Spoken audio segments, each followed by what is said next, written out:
You got to talk to him like, right? We don't leave packages at the road. That's a no-no. When they're worth 20 grand. Non-apologetic nonsense. I have an update for you. On what? You remember the driver I Karen'd out on? Oh, yeah. Well, just like I said, I'll have to see him again, right? Mm-hmm. So it went down last week, right? Let me paint a picture for you. First off, anyone who hasn't seen me carrying out on a driver was unloading pallets of stuff in the rain at the mouth of my driveway instead of pulling in and us unloading them with a forklift, and I went carrying on them. Fast forward to now, okay? I get a phone call from this company, and this is before the guy showed up. And they said, what is it going to take for you not to start there not to be a problem with you today? And I said, what do you mean? I knew what they meant, but I'm like, what do you mean? And they said, well, it's going to be the same driver that you had an issue with a couple weeks back. So I say, look, I'm not the one, I wasn't the one with the issue, which in hindsight probably sounded super defensive. I said, look, the guy just didn't want to unload. It was in the rain. I don't know what his problem was. The dispatcher goes, oh, no, you mean he didn't want to pull in because water was over the road. I said, what does that mean? You know what I mean? Like, it was raining, but what road? What water? I said, look, the guy just didn't want to pull in. And they said, look, if there's any issues, we're just going to have to not deliver to you anymore. So, in other words, he went to them and cried and, played the victim. Bear in mind, you saw the picture of this fucking cornbread eating son of a bitch. You know what I mean? He could have just wiped me up and down the highway. But he went back and played pussy victim, so good for him. So I told him, hey, won't be an issue. Just have the guy pull in. I'll unload him with the forklift. It'll all be good. Da-da-da. And they said, no, he's not pulling in. So I said, look, man, I thought we had this figured out. We're not to leave packages at the road, right? You got to talk to him like, right? We don't leave packages at the road. That's a no-no. When they're worth 20 grand, And he's like, look, we understand. And anytime any other driver delivers to you, they're going to pull in. And but I said, not Rick. man, just will you please make contact with him? Tell him I won't mess with him. He doesn't have to be scared of the 150-pound dude, And so they called him and never called me back. So I'm next door, and I'm sitting there with my dad, and I'm discussing all of this with him. And I'm like, man, I don't know what to do. I'm just going to say, like, I don't want to get in a situation where he's my driver regularly, and he just drops shit off the fucking road. Right. And I'm like, I'm going to have to go up there and go talk to him. I don't know. I said, I'm afraid it's going to get out of hand, and he's going to go back and cry bitch again. So my dad's like, look, I'm going to handle this. I'm going to go up there on the side-by-side. When he pulls up, I'm going to be the nicest guy in the world, and he's going to pull in. And I'm like, well, I'm with you, but let's talk about that See last... See your dad walking up to him. Hey, cocksucker.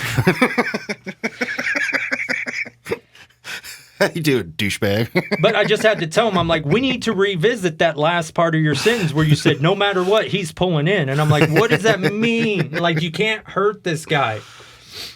Just want to talk to him. So I hid out in the shop,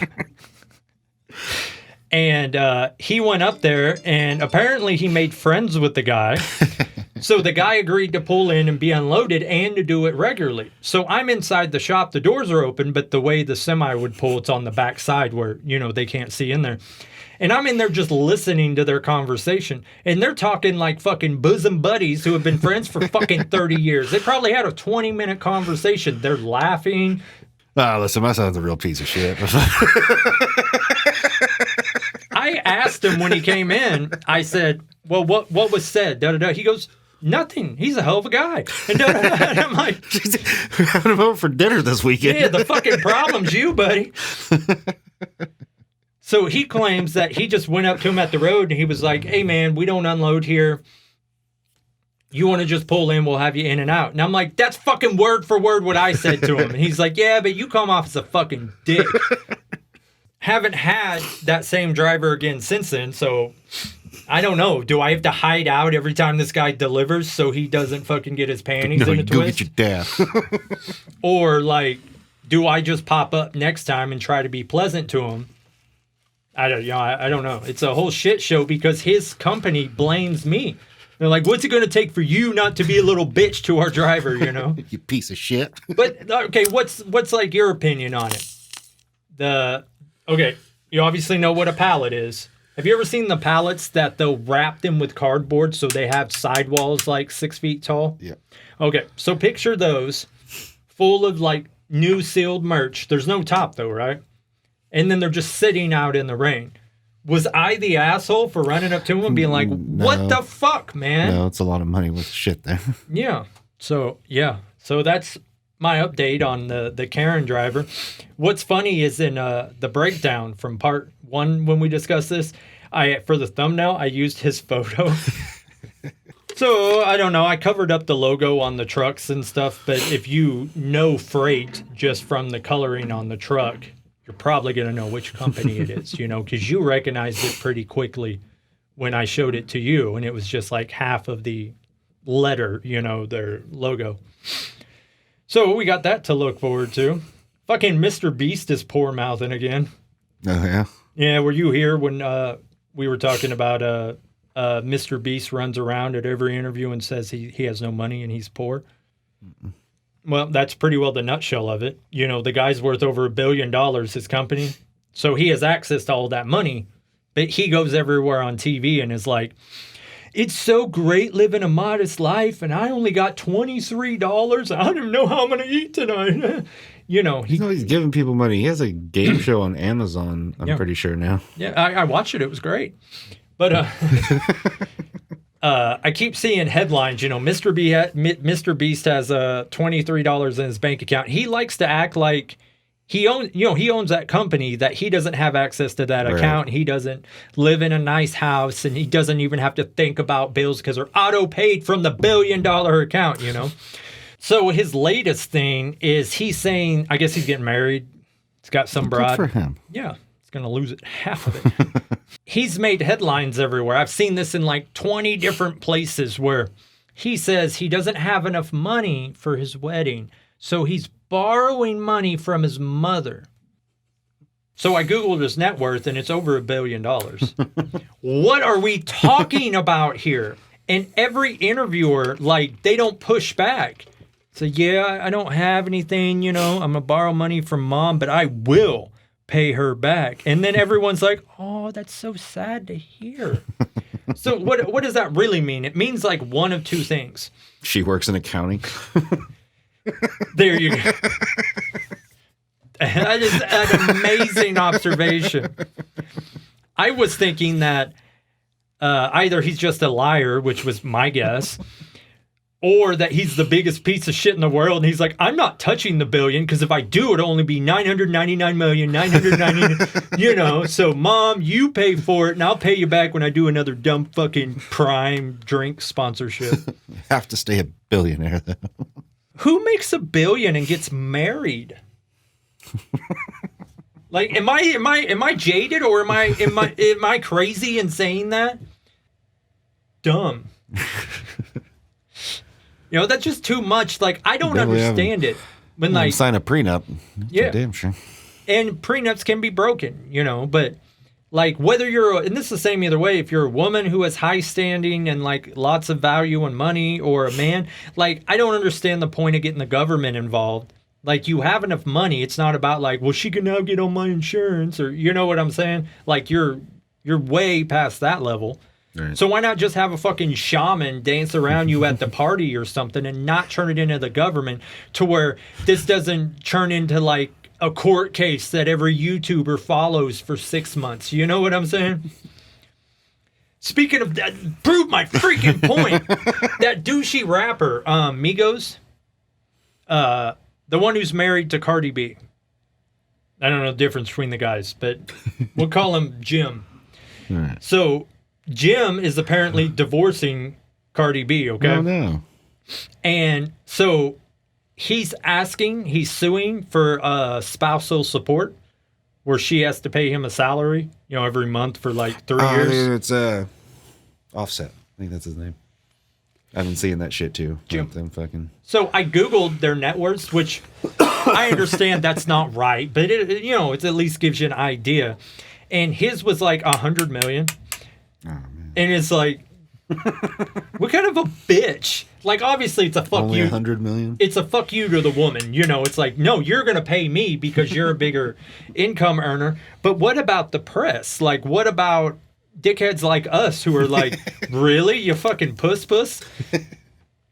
Because that's like, I couldn't imagine. I mean, to me, when women get spousal support, it seems excessive. If a man does it, like, is he really a man?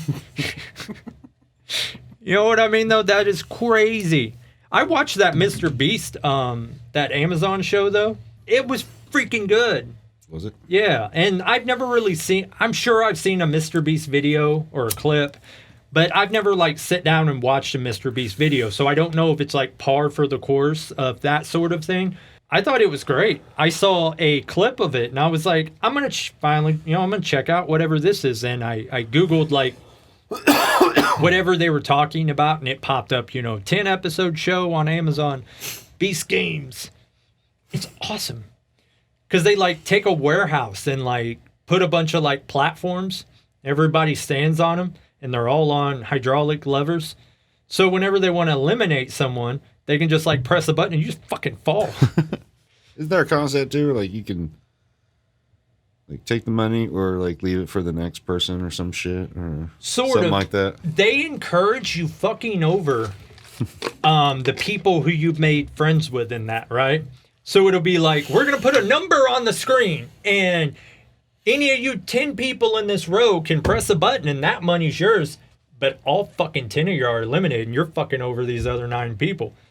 So there's like one, this is in the first episode, there was like one guy and he's like, everybody, we got a strong crew. Don't you even get near that button. As soon as it hit 75 grand, he went, boom, fuck y'all. And fucking bounced. House is paid. And you know what? That would be my number. You know what I'm saying? I don't know these freaking people. What is my loyalty to them? Because all these people later on in the series, too, they'll hang out and they'll be like, I fucking love Tom. It's like, we just met 4 days ago, but I can tell we're going to be fucking bros for life. And There's it's like, something there. What are you talking I can about? see it in his eyes. Like, they were doing something where I won't spoil it, but where they were offering a bunch of people. I don't care. I'm not going to watch it. Okay. They made captains of every team. They didn't tell them why. They said, pick y'all 100 people or what, I think it was 100 people groups. Pick a captain. There's a lot of people. We're going to, yeah, it was a lot of people. So the captains go stand up on this pedestal, and then they start the number ticker behind them. And the number ticker, and the first person who hits it gets the money, but their whole freaking team gets eliminated. So you walk away with something, they get screwed. There's like 5 captains. That ticker goes all the way to 1 million. No one touched it. It's crazy. You just met these people. And I know they're trying, and I know people could push back and be like, that's the right thing to do. But you know what? Maybe the right thing to do is to take care of your freaking children at home. You know what I mean? Maybe that's the right thing to do and not be loyal to these people and then lose everything. When you have a wife and child, you ain't paid child support in 4 months. She hates you, and you just want to see your freaking kid again. Damn it, Linda. Gonna go offset in this bitch. But yeah, I like the show. It's a good show. I like Karens. Karens are fun. They are probably one of my favorite videos to watch on TikTok. People just losing their shit. Yeah. And then getting it handed to them. Nothing's better. There's just one of those fucking fat bitch fucking comes running. And some other lady, she's trying to get in her car. I don't know, she's yelling racial slurs. And she throws her drink in the car. And then she goes to run away and just fucking face plants right in the fucking street. And you can see when she slips, they slow it down like she fucking broke her ankle or whatever. Fucking 300 pounds trying to run in heels. Yeah, I love the instant karma. This person's a douchebag and then immediately gets hurt. Yeah. Great stuff. But I think we mosey on down the Great American Highway.